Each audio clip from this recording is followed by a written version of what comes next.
Hello, my dear friends. How are you doing? Hope you are having an amazing day and not having to deal with drama. Ready for new stories I have for you today? Let's go to the first one. And don't forget to listen to the end of the story, guys, to hear my insights. Enjoy the stories. And don't forget to like and subscribe. And of course, don't forget to leave a comment. My stepsister got pregnant by a married man. When he found out about the pregnancy, he completely ghosted her, even though they were engaged. My stepsister went very much scorched earth after that. She blasted their affair all over social media in the hopes his wife would see it. Since she couldn't find any of his family on social media, she dragged me and her friend to his older brother's office so she could expose everything in person. At this point, I had no idea her fiancé was married, and his brother pretty much tore into all of us. He also refused to believe she was pregnant and kicked us out. It was brutal and incredibly embarrassing. Without going into too much detail, my stepsister and the older brother eventually came to an agreement that he would be involved in his niece's life in exchange for money. The only issue was that my stepsister refused to be there when he was over, since he was still rude to her. So, for the past 4 years, she's made me be there for all of the visits, and made me go with her daughter on any international trips he takes her on. At first, things were very awkward between us, because he was super cold and rude. He told me a lot of things about my stepsister, which make me look at her differently now. Eventually, though, he started being nicer when he realized I genuinely had no idea about his brother being married. He let me intern with him, which was a massive boost for my career, and he genuinely is a good uncle. We got stuck on a trip thanks to the virus earlier this year, which is when we started dating. I never told anyone because I had a feeling my family would react badly, and I wanted to ease them into the idea. Unfortunately, my niece was telling her that she wants a pretty necklace like Uncle bought Aunt, my name, for Christmas. My stepsister mentioned it to me the next time she saw me, and I'm a very bad liar. So when she asked if we were dating, she wouldn't believe me when I denied it. Anyway, she went ballistic and told me how toxic his family is. I left a lot out of the post, but they were pretty awful to her. And how she couldn't believe I would date him after everything he said about her. She's told our parents, and my dad called him to tell him to stay away from me. My paternal family pretty much all hate his family at this point. My stepmom said I was being inconsiderate and selfish. The only family members that are on my side are my maternal family and biological older sister. My stepsister has pretty much said neither of us will see my niece unless we break up. My boyfriend responded by telling her he would cut her off, which my stepmom is now screaming at me over since he pays her a lot of child support. Things got even worse yesterday when her ex reached out to her through a lawyer, saying he wanted to establish paternity and is going to go for custody if she's his daughter. My stepsister called me in hysterics and called me a lot of awful names and said I was ruining her life. Now our parents and my stepsister are refusing to talk to me until I fix things. I knew my family wouldn't be happy about our relationship, but I didn't expect them to react this badly. How do I fix things without having to break up with my boyfriend? OP's boyfriend sounds shady, to be honest. The whole keep my brother's secrets part means he is good at lying already and has zero problems with cheating. OP is allowed to date whoever she wants, and they can choose to not participate in OP's life. OP decides if this guy is worth it. Personally, I don't think he is. My colleague and I have been working on a super important, confidential project this week. I work until 6 p.m. and he works until 3 p.m. At 5 p.m., I realized 70% of our cases had disappeared. Because of the seriousness of this information, we would be instantly dismissed if it got into the wrong hands. In a panic, I called him, for the first time ever in 6 months, might I add, while scrambling bits of paper, and instantly shouted down the phone, "Mate, I've lost the cases." Luckily, although he sent me on a wild goose chase, he remembered he had put them in his locked cabinet for tomorrow. The phone call was ended with a thanks. The phone call lasted 55 seconds. About half an hour later, I was bombarded with phone calls from him. I ran out of the office in a panic and picked up, where he explained that I called him about the cases at a really bad time.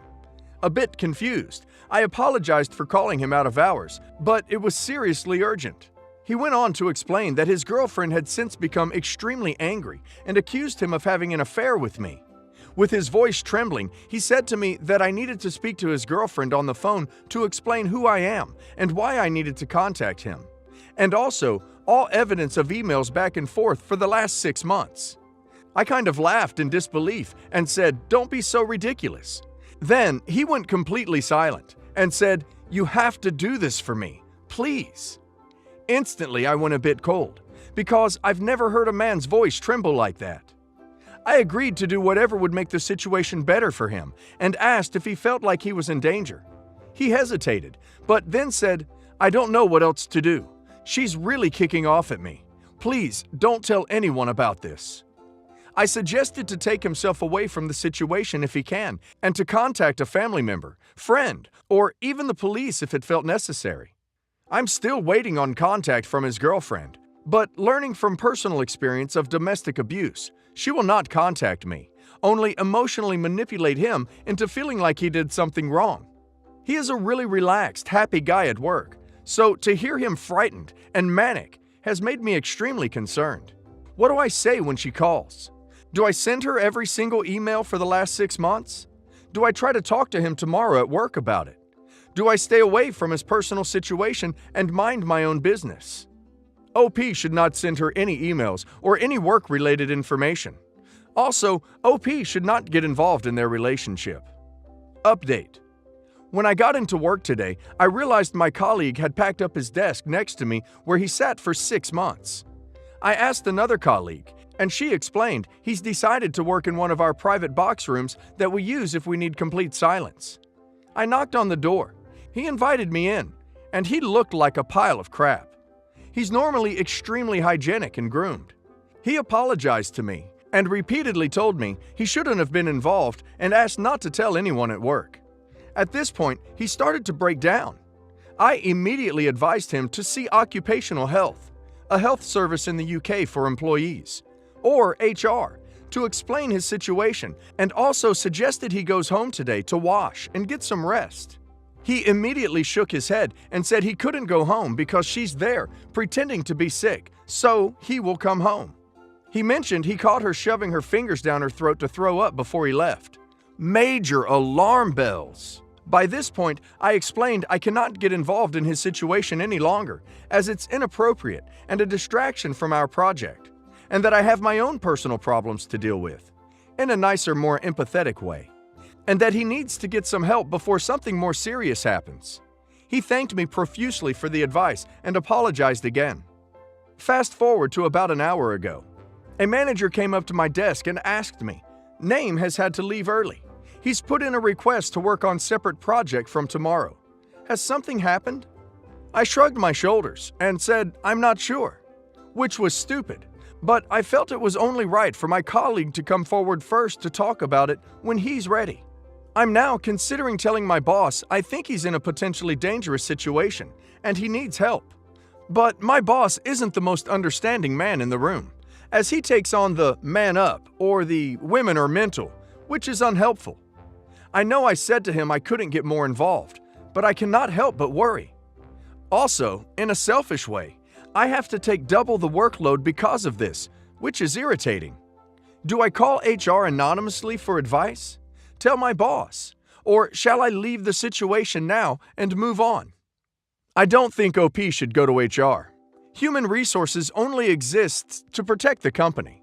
HR doesn't care about OP or this guy, and it will see them both as liabilities if OP brings them into this.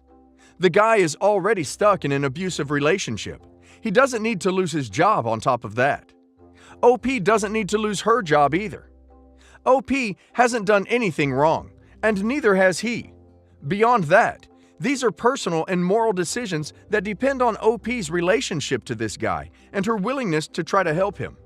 He's clearly being abused, but OP may make it worse by trying to appease her, or OP may make it worse by refusing to.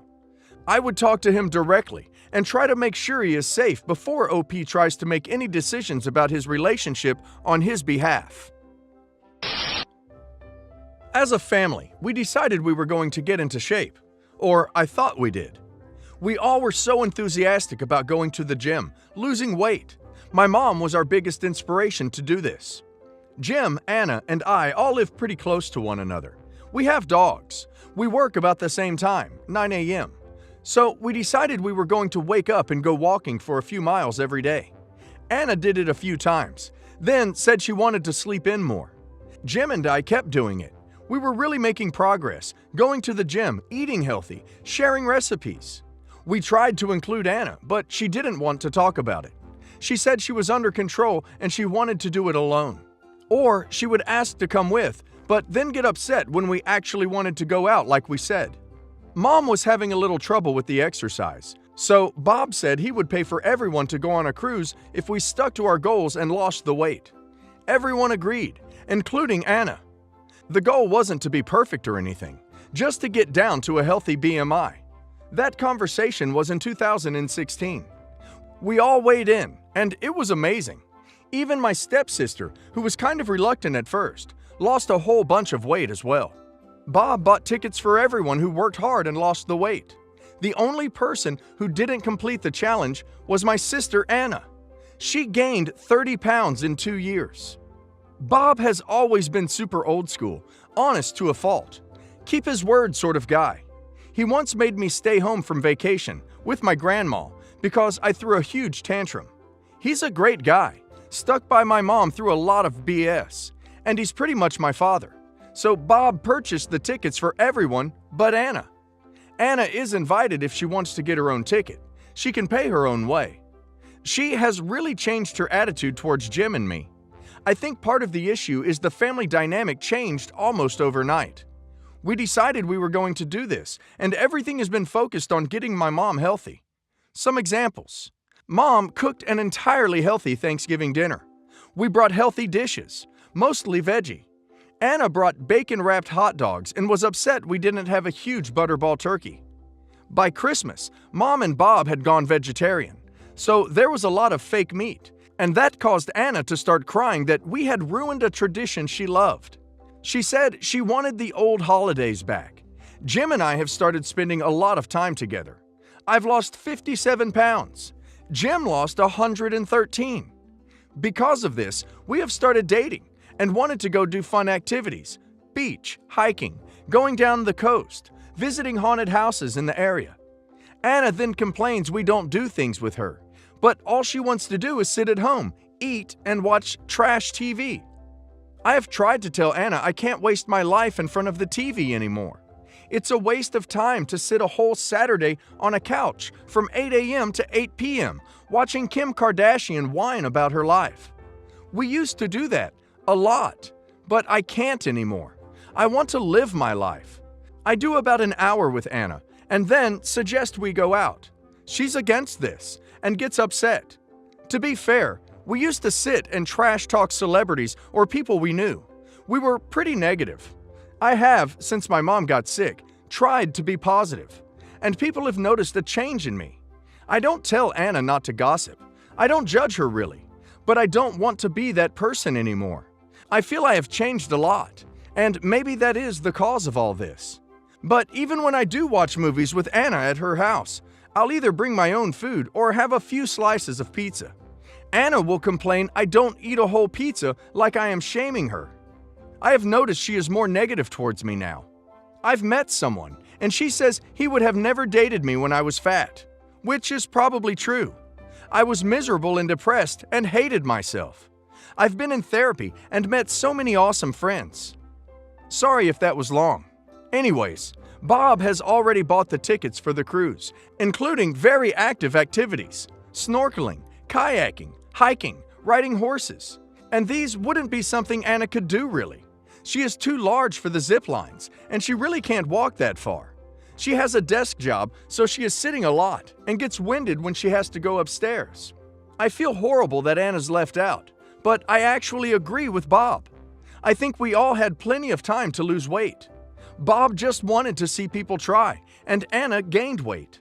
She refused to take part, was unpleasant or downright mean when asked if she wanted to come with us to the beach, things she could do without exercise being involved. He told everyone at Christmas that he was getting the tickets soon, and if we wanted the prize, that we needed to take him seriously. I don't know what to tell her, because she keeps saying he's just kidding and he's gonna buy her a ticket. I know he won't. I feel bad because we were all so close when we were overweight. Now it's like she is getting left behind. But there's not really anything I can do, because I am not going to be the person I was. How do I explain this to her? What do I do? She's getting left behind because of her own choices. OP does not need to feel bad or try to do anything to help her. When she's ready to live a healthy life, she can catch back up. But until she's the one that makes the choice, there's really nothing OP can do. I understand that OP wants the people she loves to be happy and healthy, but that's up to them. OP should keep living her amazing life, and hopefully that's an inspiration to her sister as to the potential of her own life. Hopefully, OP's stepdad sticks to his word and doesn't buy her a ticket. I think that will be a really serious wake-up call for her. She's insisting on acting like a child, so it's only fair that she's treated like one. OP should have an amazing time on the cruise and not feel guilty because her sister chose not to go.